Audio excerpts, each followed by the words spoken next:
Good morning and नमस्कार दोस्तों, स्वागत है आप सभी का आपके अपने YouTube channel GK search engine पर।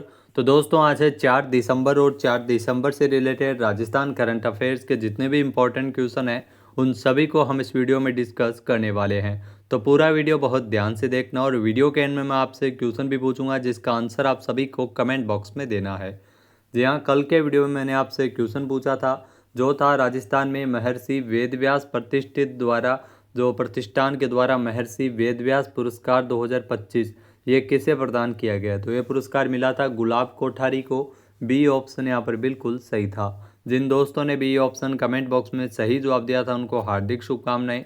तो राजस्थान में जो पत्रिका समूह के प्रधान संपादक गुलाब कोठारी को पुणे महाराष्ट्र के महर्षि वेदव्यास प्रतिष्ठान ने महर्षि वेदव्यास पुरस्कार 2025 प्रदान किया है। उनको यह पुरस्कार वैदिक क्षेत्र में शिक्षा, अध्ययन, अनुसंधान और लेखन के रूप में सुदृढ़ कार्य करने के लिए दिया गया है। आपको बता दें कि यह पुरस्कार तभी दिया जाता है जब ऐसे व्यक्ति द्वारा जो कार्य प्रकाश में आता है। साल 1990 से अब तक कुल 29 विशिष्ट जनों को यह पुरस्कार मिल चुका है। तो चलिए शुरू करते हैं, लेकिन उससे पहले कल के क्वेश्चन का रिवीजन। तो कल के महत्वपूर्ण क्वेश्चन थे खेलो इंडिया यूनिवर्सिटी गेम 2025 में राजस्थान यूनिवर्सिटी की 25 मीटर महिला पिस्टल टीम ने कौन सा मेडल जीता है। तो इसमें रजत पदक जीता है।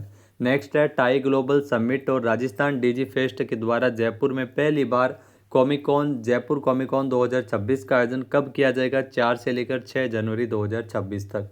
नेक्स्ट है हाल ही में DGC ladies open amateur golf championship 2025 किसने जीती है। ओजस्विनी शाश्वत ने जीती है। नेक्स्ट है राष्ट्रीय मारवाड़ी अश्व शो 2025 का आयोजन राजस्थान के किस स्थान पर किया जा रहा है। रणसी गांव जो कि जोधपुर में है, 3 से लेकर 4 दिसंबर तक।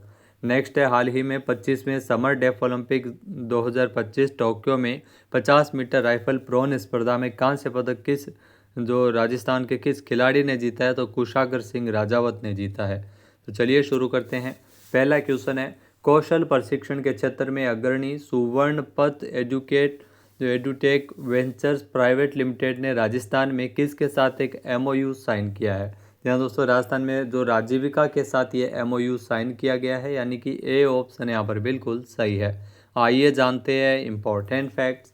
तो राजस्थान ग्रामीण आजीविका विकास परिषद राजीविका और कौशल प्रशिक्षण क्षेत्र की अग्रणी सुवर्ण एडुटेक वेंचर्स प्राइवेट लिमिटेड के बीच 2 दिसंबर को एक महत्वपूर्ण समझौता ज्ञापन पर हस्ताक्षर किया गया था। इसके अंतर्गत राजीविका समूह से जुड़ी महिलाओं को उच्च गुणवत्ता का प्रशिक्षण मिल सकेगा। इससे अधिक सशक्त, कुशल और उद्यम के लिए तैयार ग्रामीण महिलाएं सामने आएगी। सुवर्ण पथ एडुटेक वेंचर्स के द्वारा प्रशिक्षण देने के लिए अंतर्गत एसएचजी जो स्वयं सहायता समूह महिलाओं को उनके द्वारा बनाए गए उत्पादों को बेहतर बनाने के लिए विशिष्ट उत्पाद डिजाइन, गुणवत्ता में सुधार, वर्तमान चलन के अनुरूप पैकेजिंग और नवाचार पर ध्यान केंद्रित किया जाएगा। अगला क्वेश्चन है भारत सरकार की वाटरशेड यात्रा कार्यक्रम के तहत राजस्थान में किस जिले ने शीर्ष स्थान प्राप्त किया। तो वाटरशेड परियोजना जो यात्रा कार्यक्रम है इसमें राजस्थान के फलोदी जिले ने शीर्ष स्थान प्राप्त किया है, यानी कि सी ऑप्शन यहाँ पर बिल्कुल सही है। आइए जानते हैं इम्पोर्टेंट फैक्ट्स। तो भारत सरकार की जो वाटरशेड यात्रा कार्यक्रम के अंतर्गत राजस्थान में उत्कृष्ट जल ग्रहण प्रबंधन का आकलन किया गया था, जिसमें फलोदी जिले ने शीर्ष स्थान हासिल किया था। यहाँ फलोदी जिले के प्रधानमंत्री कृषि सिंचाई परियोजना घंटियाली और लोहावट को देश भर की बेहतर जल ग्रहण परियोजनाओं में शामिल करते हुए 20-20 लाख रुपए की प्रोत्साहन राशि और प्रशस्ति पत्र से सम्मानित किया गया था। वाटरशेड यात्रा अभियान 2025 जिसकी शुरुआत 4 फरवरी 2025 को हुई थी, समापन 5 अप्रैल 2025 तक हुआ था। वाटरशेड विकास घटक के तहत इसमें 27 राज्यों और 2 केंद्र शासित प्रदेशों में इसमें अभियान का दौरा किया गया था। नेक्स्ट है हाल ही में राजस्थान से किसने चेन्नई में आयोजित 36वें राष्ट्रीय सम्मेलन में ऑल इंडिया राइनोलॉजी सोसाइटी के अध्यक्ष का पदभार संभाला है। यहाँ दोस्तों राजस्थान से पदभार संभाला है मोहनीश ग्रोवर ने, जो आप तस्वीर में देख सकते हैं। सी ऑप्शन यहाँ पर बिल्कुल सही है। आइए जानते हैं इम्पोर्टेंट फैक्ट्स। तो राजस्थान के मेडिकल और रिसर्च सेक्टर के लिए ये एक बड़ा गौरवपूर्ण क्षण है। यहाँ जयपुर स्थित एसएमएस मेडिकल कॉलेज के वरिष्ठ प्रोफेसर डॉक्टर मोहनीश ग्रोवर इनको चेन्नई में आयोजित 36वें राष्ट्रीय सम्मेलन में ऑल इंडिया राइनोलॉजी सोसाइटी के अध्यक्ष का पदभार इन्होंने संभाला है।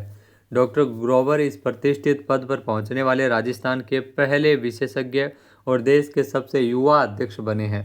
1500 से अधिक सदस्यों वाली यह संस्था भारत में नाक और साइनस रोगों के उपचार और शोध को दिशा देती है।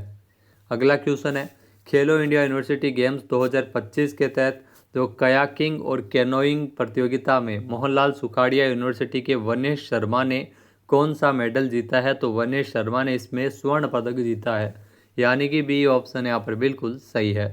आइए जानते हैं इम्पोर्टेंट फैक्ट्स। तो विश्व प्रसिद्ध फतेह सागर झील पर यहाँ उदयपुर में जो खेलो इंडिया यूनिवर्सिटी गेम्स के तहत कयाकिंग और कैनोइंग प्रतियोगिता जो कि 2 दिसंबर को आयोजित हुई थी। कयाकिंग और कैनोइंग प्रतियोगिता में 1000 मीटर पुरुष वर्ग के तहत कयाकिंग 1 में मोहनलाल सुखाड़िया यूनिवर्सिटी के वनेश शर्मा को स्वर्ण पदक मिला था। तो पुरुषों की 1000 मीटर स्पर्धा में वनेश शर्मा ने स्वर्ण पदक जीता है, जो कि खेलो इंडिया यूनिवर्सिटी गेम्स का आयोजन है वो राजस्थान में 7 अलग अलग शहरों में 24 नवंबर से लेकर 5 दिसंबर तक किया जा रहा है। नेक्स्ट, हाल ही में राजस्थान में राजभवन का नाम बदलकर लोक भवन कर दिया गया है। तो नाम बदलने की यह अधिसूचना कब से लागू हुई है? तो राज्यपाल ने 1 दिसंबर से इस अधिसूचना को राज्यपाल के द्वारा इसमें लागू किया गया। सी ऑप्शन यहाँ पर बिल्कुल सही है। आइए जानते हैं इम्पोर्टेंट फैक्ट्स। तो राजस्थान में अब राजभवन का नाम बदलकर लोक भवन कर दिया गया है। यहाँ राज्यपाल हरिभाऊ बागड़े ने इस बदलाव की अधिसूचना जारी की है। नाम बदलने की यह अधिसूचना 1 दिसंबर को लागू हुई है।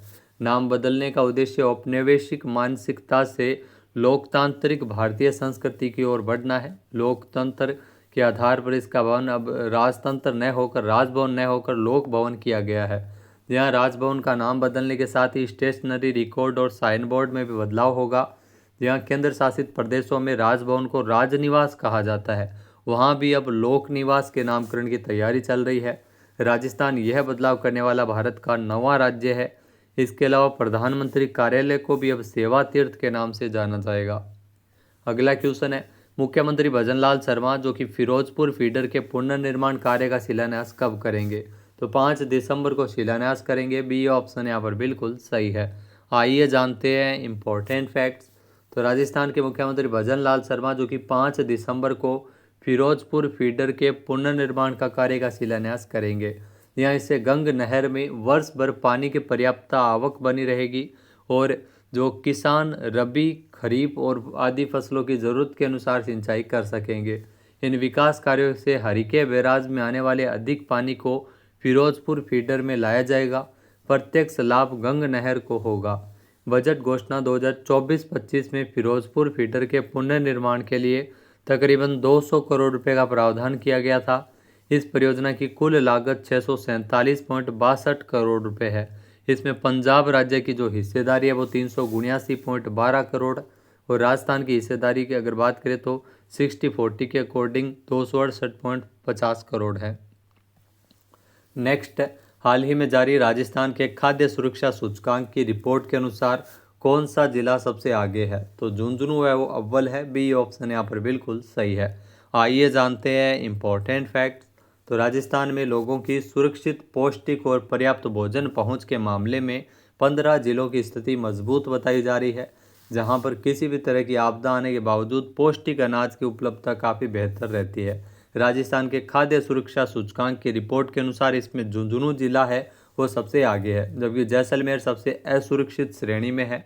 रिपोर्ट में झुंझुनू को 83.64 के स्कोर के साथ राज्य में खाद्य सुरक्षा के मोर्चे पर सबसे आगे बताया गया है। राज्य का जो औसत स्कोर है वो 61.27 है, जो केवल 10 ही जिले पार कर पाए हैं। तो ये स्कोर 4 तरह से तय किया जाता है। अगला क्वेश्चन है, राष्ट्रीय आयुर्वेद संस्थान मानद विश्वविद्यालय जयपुर के ऑडिटोरियम में वार्षिक सांस्कृतिक महोत्सव तरंग 2025 इसका शुभारंभ कब हुआ है? तो कार्यक्रम की शुरुआत 2 दिसंबर को की गई है, यानी कि ए ऑप्शन यहाँ पर बिल्कुल सही हो जाएगा। आइए जानते हैं इम्पोर्टेंट फैक्ट्स।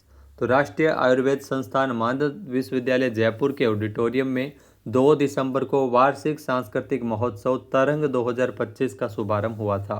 5 दिसंबर तक चलने वाला यह 4 दिवसीय आयोजन भावी डॉक्टरों की प्रतिभा, सृजनशीलता और देश की सांस्कृतिक विविधता का अनोखा संगम बन गया है। कुलपति प्रोफेसर संजीव शर्मा के मुताबिक दीप प्रज्वलित करते हुए कार्यक्रम का विधिवत शुभारंभ किया गया था। तरंग जैसे आयोजन विद्यार्थियों को अपनी प्रतिभा प्रदर्शित करने के साथ साथ भारतीय कला, संगीत और संस्कृति से गहराई से जोड़ते हैं। अगला क्वेश्चन है, अंतर्राष्ट्रीय समुद्री संगठन IMO की काउंसलिंग में भारत को किस कैटेगरी में फिर से चुना गया है? तो भारत को कैटेगरी बी में फिर से चुना गया है, यानी कि बी ऑप्शन यहाँ पर बिल्कुल सही है। आइए जानते हैं इम्पोर्टेंट फैक्ट्स।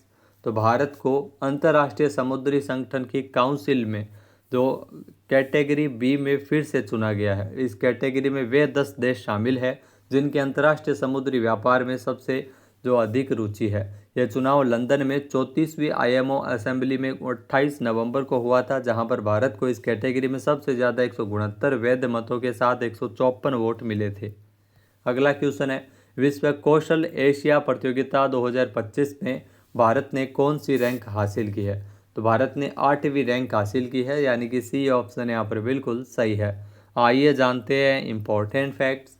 तो भारत ने विश्व कौशल एशिया प्रतियोगिता 2025 में पहली बार हिस्सा लेते हुए वैश्विक कौशल मंच पर बड़ी उपलब्धि हासिल की और 29 प्रतिभागी देशों के बीच 8वीं रैंक हासिल की है। यह पहली भागीदारी थी जिसमें भारत ने इस क्षेत्र के अग्रणी स्किल इकोसिस्टम के मुकाबले उच्च मांग वाले उभरते हुए ट्रेडों में असाधारण अनुशासन, नवाचार और वैश्विक मानक प्रदर्शित किए थे। अब बात करते हैं आज के हमारे क्विज के, जिसका आंसर आप सभी को कमेंट बॉक्स में देना है। तो आज का क्विज है, खेलो इंडिया यूनिवर्सिटी गेम 2025 में राजस्थान यूनिवर्सिटी की जो 25 मीटर महिला पिस्टल टीम ने कौन सा मेडल जीता है? एक बार फिर से सुनिएगा, खेलो इंडिया यूनिवर्सिटी गेम 2025 में राजस्थान यूनिवर्सिटी की 25 मीटर महिला पिस्टल टीम स्पर्धा में इसमें कौन सा पदक जीता है? सही आंसर आपको कमेंट बॉक्स में देना है। और अगर ये वीडियो आपको पसंद आए तो इसे आप लाइक और शेयर करना बिल्कुल ना भूलिएगा। चैनल पे नए जुड़े हो, सब्सक्राइब नहीं किया है तो भी सब्सक्राइब बटन पर क्लिक करें। इस वीडियो की जो PDF फाइल है वो आप वीडियो के डिस्क्रिप्शन बॉक्स से डाउनलोड कर सकते हैं। क्वेश्चन आंसर आप वोट करके भी कर सकते हैं। वीडियो देखने के लिए धन्यवाद। जय हिंद, जय भारत, जय राजस्थान।